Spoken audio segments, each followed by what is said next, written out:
All right, so we're going to real quickly just get towards the end of the manual's tradition and then jump right into before Vatican II and then post-Vatican II.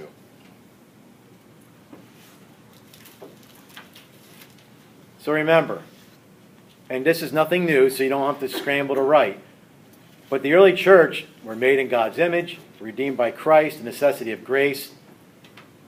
The manuals, they did meet the need to articulate the faith. Pinkers and other people say rightly that these were not some, fluke through history. There was a reason why these things appeared and why they were popular. We needed to articulate the faith. They did very well at that. But the content in them was really shaped by obligation. It was not shaped by the things that you see in the worldview of the early church. And also, just because of what else was going on in the world at the time, they became very rationalistic. So they were based on reason, all right? I'm not saying that, to the extent that they didn't incorporate faith, but not as much. Or at least it's a clear distinction. You could also see that when the Protestant Reformation was going on, a lot of this was a response to it. So if you're trying to give people clear, direct answers on how to react to what they are hearing new, it's not a half-bad way to do it. All right? Even if legalism arose out of it. Yes?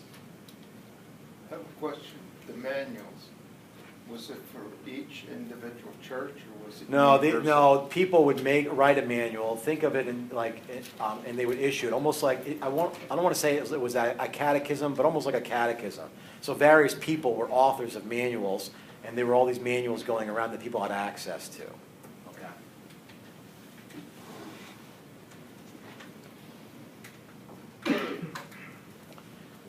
Let's leave the fundamental distinction. That's really an aside. It was something, but it'll come up somewhere other time, and I'll explain it. But nonetheless, okay. Now this was a manual from 1925 by a guy named Slater.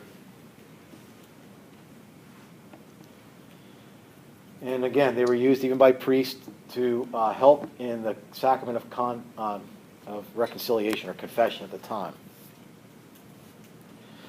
So these manuals were practical. They were widely used in the seminaries. They would almost be textbooks. In fact, they would even say they're technical works. I think in one of the introductions, they said they're no less technical than the textbooks of lawyers and doctors and such. Okay. But you could see they're really set out to address a moral pathology. They weren't there to help us grow in virtue and beatitude. Even if that existed in the church, we're just talking here as like a general thrust. They were not pointing in that direction. Now, if that goes off the screen, I'll come back. Oh, good. So we know historically, up until, still today, but certainly during the 1900s, how there was a secularism that pervaded our society. There started to grow an appeal to, there started to grow an idea that we should appeal to this pluralistic culture. Democracies were forming and such. A lot of things historically were going on. And we still do this sometimes today. Even if you disagree with me, I'd like you to at least understand the logic of what I'm saying. Now, there's nothing wrong with that, right? But when that becomes a thrust, and yet we have to watch how we're engaging the world. And again, I think this comes from Pinkers. I might have pulled some of this from Romanus Tresario, not the book you have, but one of his books. Anyway, not a lot of content on that slide.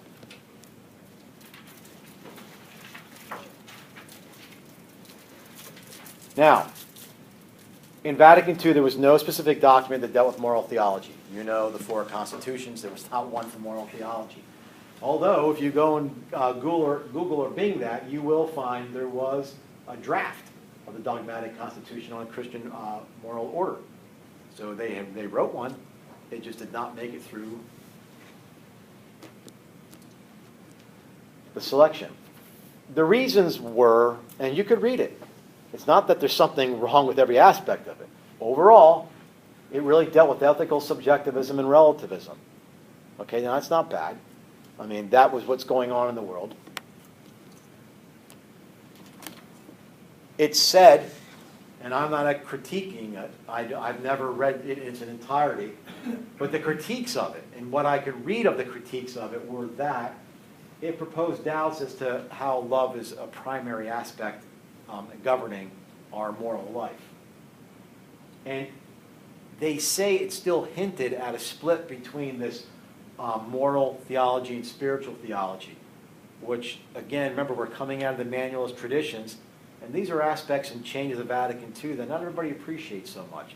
But I've articulated them a little bit for you, and you know them, right? We're the people of God, universal call to holiness. I mean, these are great things that came out of Vatican II, the rise of laity. There is no way in any God's good earth 50 years ago you'd have a lay person sitting in front of you teaching lay people. It never would have happened. Not at this level. I mean, this is a good thing for all of us. Okay, now you don't need to write this down. I think if it's not in the book, you certainly can have access to it. This was on the priestly training, the training of priests, okay? Optatum totius. And this is the one, they call it the rallying cry. I'll tell you my comments on that. Special care must be given to the perfection of moral theology. Its scientific exposition nourished more on the teaching of the Bible. Right? So we're trying to reincorporate what was, the medievals inherited. It should shed light on the loftiness of the calling of the faithful in Christ. That's us. And the obligation that is theirs to bear fruit in charity for the life of the world. This is really all that was like, and it's a post-Vatican II document that was set on moral theology. So when the moral theologian first presented this, when I was doing this years ago, said this was our rallying cry. And I was a little underwhelmed. I thought, really? That's our trumpets blasting? But there's other aspects of the documents of Vatican II that speak to this, if it's not just that per se. It did say, or at least give us the impression that Scripture becomes the soul of moral theology. And the other disciplines, if there was being an overemphasis on sociology and psychology and such, they were trying to make the point, look, those are fine, but they're aids. Okay, they're not like the guiding force behind all of this. But Gaudium et Spes, we'll be reading a bunch of that, sections from that, over the next few weeks. We're carrying out Christ's mission. I mean, just the fact that we can start talking like that is a different understanding of morality than it was from the manuals. We are called to carry out the mission that Christ has started, and we are then to bring it into the church. Gaudium et Spes mentioned specifically problems of special urgency. I'm trying to say that these are moral issues. Just because it didn't have an actual moral document, these are things that we look at. Marriage and family, development of culture. That's one of my specialties, human sexuality and cultural development. Man's freedom, economic development. We'll look at that. Life of the political community. How do we foster peace and promotion in the community of nations? So it starts to talk about how these things are being encompassed by moral theology, which you don't really see in the 1800s.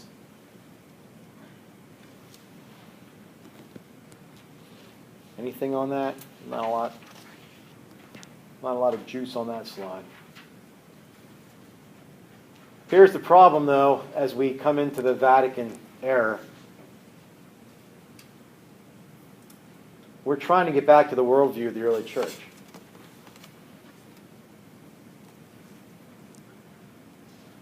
We know that our image was distorted and our likeness was lost. And we'll talk about the distinctions between image and likeness next week.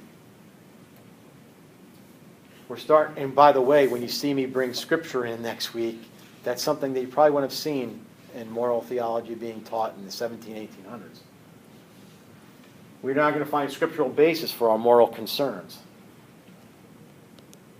So in spite of what our Protestant brethren think, we do read the book, right? Even though we saw Charlton Heston, we want to make sure that when we get up there, we don't just say, "Did you read my book?" "No, but I saw the movie." Now, you had to hear that one before. This can't.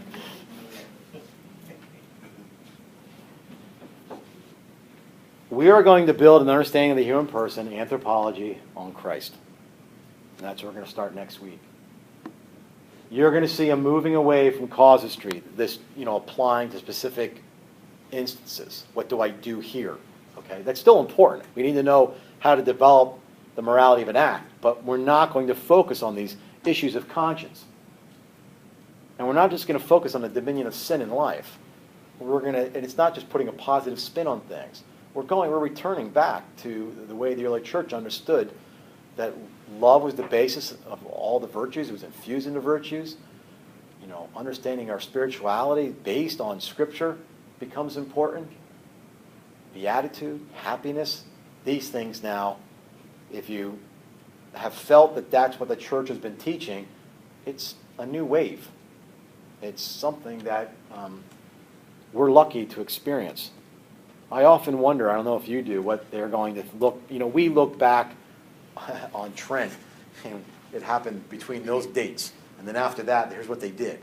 Well, we know that could not have been the case, but that didn't happen with Vatican II. So I wonder how people will look back in, 800 years on how, what we did. Whatever comes out of all of this in 100 years from now, they'll probably just squash it all back to Vatican II and say that happened after Vatican II, and the latter part of the middle part of the 20th century, here's how it changed. And we probably would be thinking, well, no, that didn't happen while I was alive yet, but who knows, okay? It's still, I think, an exciting time to be around. And the magisterium is our guide. And the church has to go out into the world and engage these pressing questions.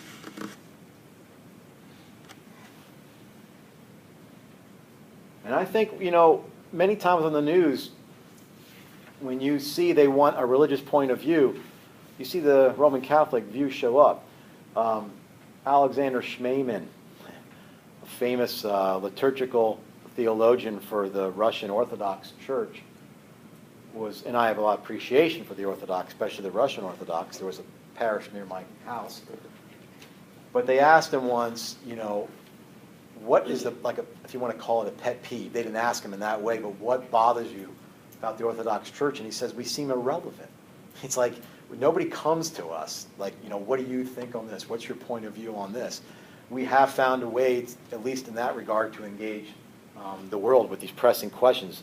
The questions that are being asked by the world, as we're going to find out, are the same questions that are pressing on our hearts. There's no difference between them, which is going to be our bridge to them. We're asking the same questions you are. Why? Because that's part of our nature. We'll bridge back to that. Okay, so here's the issue, though. Anytime that you try to open things up, not everybody's going to agree. And you've let the proverbial genie out of the bottle. Now, I think it's a good thing. Not that people have dissented, per se. But the reality is that oftentimes, even groups that are on fringes have pressed the church in certain directions. We'll see that, right? Liberation theology, certain feminist theologies, even if we don't like categorizing them and like that, we see them how they press us in certain ways. But we enter an era where we have climate of scholarly research. We want to get into dialogue. It's a pluralistic society. We need to be open to other opinions. Well, what happens is oftentimes people are attracted to what's novel. And they embrace the plurality and they adapt to that. It's a risk, right? You shake a tree, sometimes dead apples fall out. I don't mean that, well, we're the good apple. I don't want to say it like that. But sometimes, the onus is put on us, why don't we find ways to bring people back to the church? Why are they leaving? Okay, well, part of the onus is on them. They have to search in the sense that we are. And look, they were open to certain things, other spiritualities that may not have been conducive to the faith, and they liked it because they were novel. Well, did you want to live in a world where everything was governed more rigidly? I grew up in a little Italian neighborhood where if you didn't go to Mass, the lady 3 doors down would yell at you. And that's okay. But the idea was that you went to Mass, right? And the way we went to Mass was we had to bring home a bulletin. That was like getting your hand stamped. So a couple of my friends would just get the bulletin and go down in the basement. Okay? So you're talking, again, a minimalist understanding. All right? So an openness to various things simply cannot mean that we adopt the values of the world. Okay, we could be open to them, doesn't mean we adopt them.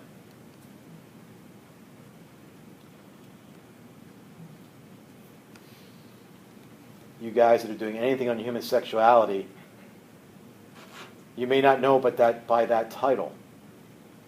But have you ever heard of the majority opinion concerning humani vitae or contraception? Well, that was the committee, okay? The scheme for the document on responsible parenthood. So the Roman Catholic Church is the last man standing when it comes to allowing contraception even within marriage and such. So the Pope says, let's have people to look into this, and they did.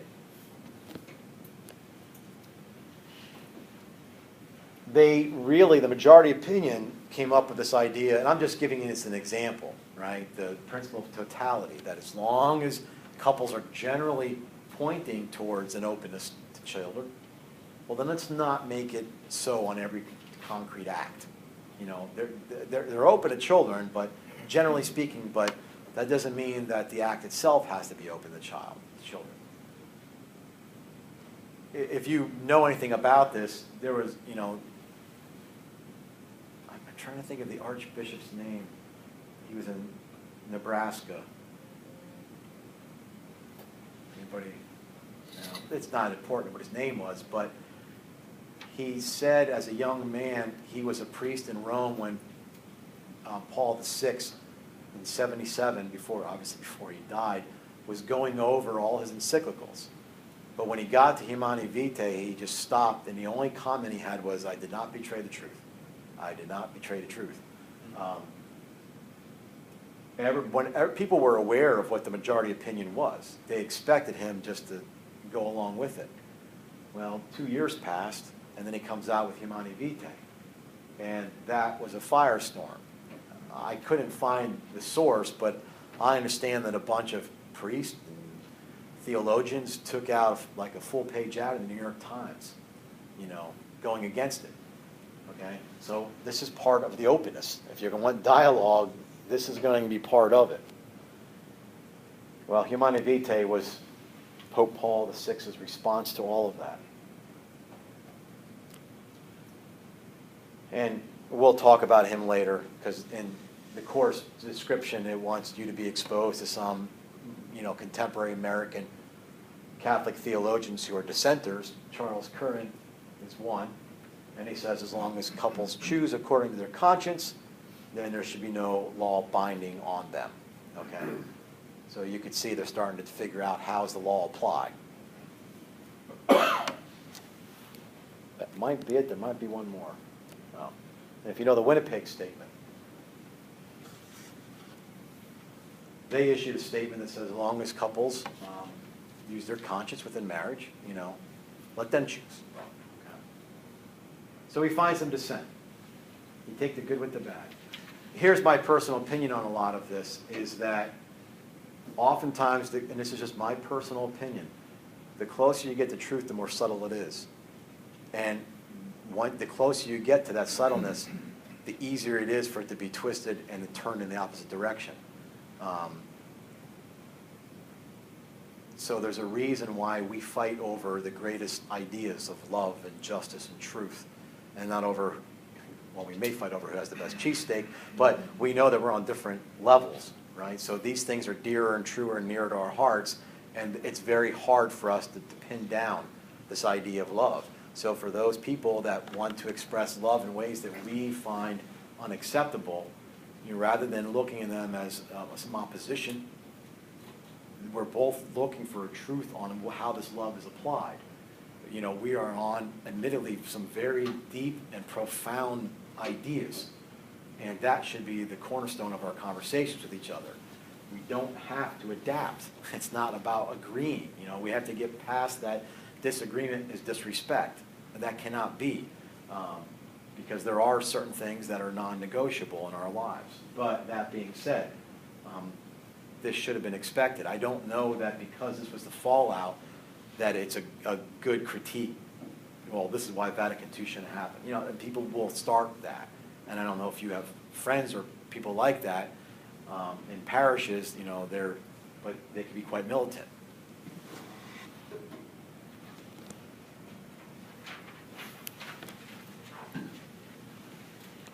Okay, we are almost.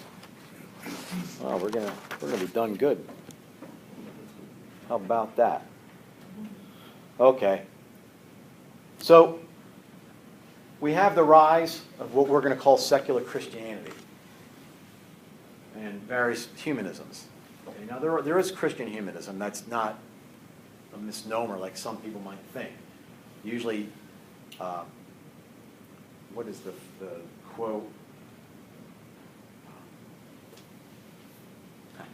It's an ancient Greek quote. I forgot it right now, so I'll let it drop. But anyway, we have this impression that we now live in an adult world. All right? So everybody's familiar with the phrase, God is dead. He didn't declare God dead. All Nietzsche was saying was that we now live in an age where these superstitions that we have inherited seem to be kind of unmasked, and they no longer seem to be binding on the people. So he's just declaring what he sees as God is dead. And if you saw the movie God is Not Dead, I'm not going to tease it, but I don't really like that. But that's another story. My wife always told me, don't comment on stuff that doesn't matter. But anyway, so what is happening is that, you know, we have to, we have to watch that we don't take our Christian values and just, you know, harmonize those things with secular values. I mean, it's okay, you know, a lot of times people might want to vindicate themselves. You know, my wife has a background in psychology. You know, I take courses on psychotherapy, a different version per se. And it's nice that when we can find these empathetic links in some sort of, you know, biological mechanism. But that's not the end all, okay? That doesn't vindicate something in the end. Just like I didn't explain to you on the various issues of the way the will and the intellect works. You know, I said this is the way Aquinas thinks it works, and then this is the way Occam. And then I shared with you just real briefly what Duns Scotus and Antonio Rosmini. Well, modern neuroscience really agrees with Scotus and Rosmini. Does that vindicate it? No, because we know that can change, right? So we can use these things, but we have to watch that we use them to vindicate us, because it's the same problem when you give talks on the use of contraception. If you're going to base your talk on the side effects and the ill side effects physically on an individual, you're on very thin ice, because if you know anything about that field, the side effects are going to be reduced, and once they are reduced to the negligible, you no longer have anything to really say worthwhile. And to be honest, the Catholic Church does not talk about that in terms of those side effects. Yes, you should bring them up, but that's not why it's opposed, right? I mean, especially with copper IUDs now, they're really, physically, I don't know if there's a side effect to them. I mean, I guess they could come dislodged, but, so anyway, we have to watch how far we go to harmonize our Christian values with the secular values. It also, we should know that, and this is, the Christians could be like this way with post-Vatican II Christianity also, but the world, the culture at large really becomes hypercritical. So people tend to demythologize. Was Jesus walking on water? Or was it just from the perspective, he was so close to the shore, it looked like water? I mean, you know, okay, maybe we could explain away a few of these miracles, but what are we going to do when we talk about him rising from the dead? I mean, you know, we have to watch. We can't demythologize these things at a point where they no longer have any substance or meaning for us. So the behavioral sciences are fine as a guide, but they are not the end-all. Let's not forget that we believe and ascribe to our revealed faith, okay? But I think it was Augustine that said, if we find something in our faith that is contradicted by, you know, what we see empirically, then we have to adjust. All right, so that might be true. But if you study anything about neuroscience, we see these PET scans and such, and they're quite convincing. Does anybody realize that's not a picture of the brain? That's a computer-generated image from certain data that they've collected. And it doesn't just tell you because that's there that, you know, this person is empathetic. Is that right? has empathy. We have to watch how far we push this. That's all I'm saying. So we're all looking for authenticity. We just have to figure out what that authenticity particularly means. Because if the authenticity is subjective and relativistic, then we want something more than that. I'd rather be thought of as, how do you want to say, a holy roller who believes in what the church has handed down to me than to find credibility in some of the eyes of my friends who may find my beliefs superstitious. That's okay. I think it's a weak argument, but nonetheless. Okay, so you've heard the term New Atheism. Maybe, maybe not. What's new about atheism? Well, atheists have always, and first of all, we know that we're talking about it from the perspective of Christians to non-theists. Atheism, originally Christians were atheists because they didn't believe in the plurality of gods of the Greeks. Okay. But atheism pretty much grew up into the 20th century where they simply just wanted to be accepted that I don't believe as you do. Well, the new atheism is a little more antagonistic. We're coming at you, So the four horsemen, right? Hitchens, I forget their names, I wrote them down. Richard Dawkins, Daniel Dennett, Sam Harris, right?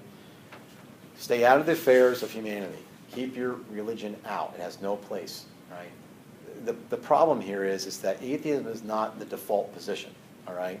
It's not, well, all you people who believe in something supernatural don't agree, so I don't believe in any of that. Come to me, I'm impartial. No, atheism is not the neutral position, right? But they would push back and say all theistic beliefs, it's all superstition. Doesn't matter. So they're not interested as much as in dialogue as they are as in debate. Just criticize it, expose it, which is what you see them do.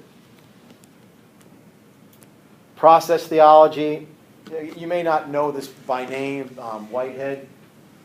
He talks about, now when I say becoming over being, we have our being, and then we become in the world. They reverse it and say that our being comes from what we choose in our lives. You can kind of see that with some sexuality today, right? They also say that we don't live eternally. You could see they're bringing behavioral sciences in a little bit. We don't live eternally per se, but we will live eternally in the mind of God. Process theology has been, pretty much left out as a heresy in the Catholic Church, and I'm just mentioning these, just to say that there are trends out there. Deconstructed theology. Does anybody know what deconstruction is? Postmodernism? Oh, if you thought the earlier session was convoluted, this would send you on your heels. Deconstruction, and again, deconstruction in a nutshell, and it's very hard because it's more of a movement per se, started in the late 60s and such, with Jacques Derrida, that pretty much says you can't pin down meaning. Because if you're going to try to use language to pin down meaning, you are in an endless cycle of words.